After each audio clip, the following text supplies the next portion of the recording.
அஸ்ஸலாமு அலைக்கும் வரஹ்மத்துல்லாஹி வபரகாத்துஹு. தினமும் ஒரு ஹதீஸ். நோன்பு பெருநாளிலும் ஹஜ்ஜு பெருநாளிலும் பாங்கு சொல்லப்பட்டதில்லை என்று ஜாபிர் ரதியல்லாஹு அன்ஹு மற்றும் இப்னு அப்பாஸ் ரதியல்லாஹு அன்ஹு ஆகியோர் அறிவிக்கிறார்கள். நூல் புகாரி, ஹதீஸ் எண் 960.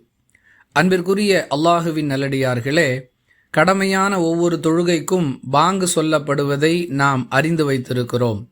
நோன்பு பெருநாள் மற்றும் ஹஜ்ஜு பெருநாள் ஆகிய 2 தினங்களில் தொழப்படும் தொழுகையும் கடமையான தொழுகைதான். ஆனால் அந்த தொழுகைகளுக்கு பாங்கு சொல்லக்கூடிய வழிமுறையை அல்லாஹுவின் தூதர் ஸல்லல்லாஹு அலைஹி வஸல்லம் அவர்கள் கற்றுக் கொடுக்கவில்லை. எனவே நோன்பு பெருநாள் தொழுகைக்கும் ஹஜ்ஜு பெருநாள் தொழுகைக்கும் பாங்கு சொல்லுவது கூடாது என்பதே நபி வழி. வாஹிரு தஅவானா அனில் ஹம்துலில்லாஹி ரப்பில் ஆலமீன். அஸ்ஸலாமு அலைக்கும் வரஹ்மத்துல்லாஹி வபரகாத்துஹு.